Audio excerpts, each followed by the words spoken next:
ఉత్తరప్రదేశ్లోని ప్రయాగరాజ్లో ఈ నెల 13 నుంచి ఫిబ్రవరి 26 వరకు జరగనున్న మహా కుంభమేళాకు తిరుమల శ్రీవారి ఆలయం వద్ద నుంచి కుంభమేళాకు కళ్యాణ రథం బయలుదేరింది. ఇక టీటీడీ చైర్మన్ బిఆర్ నాయుడు, అదనపు ఈవో వెంకయ్య చౌదరి జెండా ఊపి ప్రయాగరాజుకు కళ్యాణ రథాన్ని పంపారు.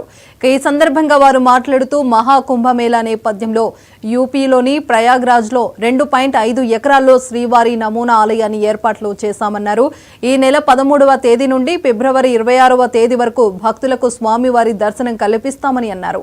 భక్తులకు ఎలాంటి ఇబ్బందులు లేకుండా స్వామివారి దర్శనం కల్పిస్తామని వెల్లడించారు.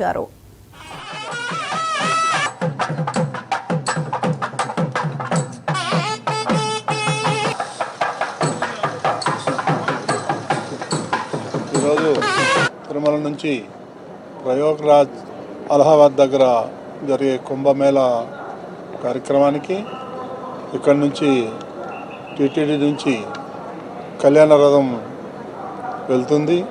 అక్కడ జరిగే కార్యక్రమాల్లో నిత్యం జరిగే పూజల్లో పాల్గొనడానికి కూడా మన టీటీడీ సిబ్బంది సుమారు 150-170 మంది అక్కడికి వెళ్ళి రాత్రింబవళ్ళు అక్కడ కార్యక్రమాల్లో పాల్గొంటున్నారు. అదేవిధంగా ఉత్తరప్రదేశ్ రాష్ట్రంలోని ప్రయాగ్రాజ్ అలహాబాద్ వద్ద జనవరి 13 నుండి 26 వరకు ఈ కుంభమేళా జరుగుతుంది. దాంట్లో ఫిబ్రవరి 26 వరకు జరుగుతుంది.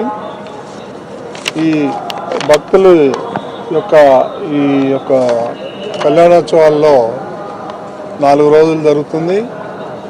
జనవరి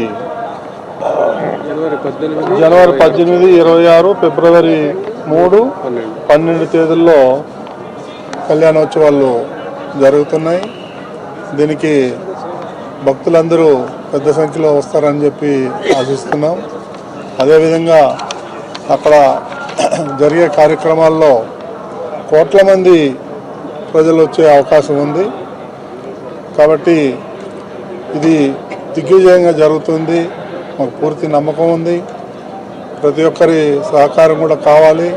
అక్కడ జరిగేటువంటి నిత్య కైంకర్యాలు అయితే ఏముంది, ఇక్కడ ఉన్నటువంటి టెంపుల్ లాగానే అక్కడ కూడా నమూనా టెంపుల్ నిర్మించడం కూడా జరిగింది.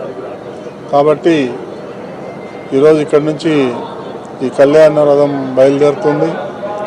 బహుశా 2 రోజుల్లో అలహాబాద్ చేరుకుంటుంది.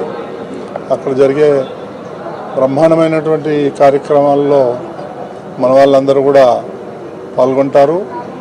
ఇవి కార్యక్రమం దిగ్విజయం కావాలని చెప్పి నేను మనస్ఫూర్తిగా కోరుకుంటున్నాను. ఈరోజు తిరుమల నుంచి ప్రయాగ్రాజ్ అలహాబాద్ దగ్గర జరిగే కృష్ణా జిల్లా గన్నవరం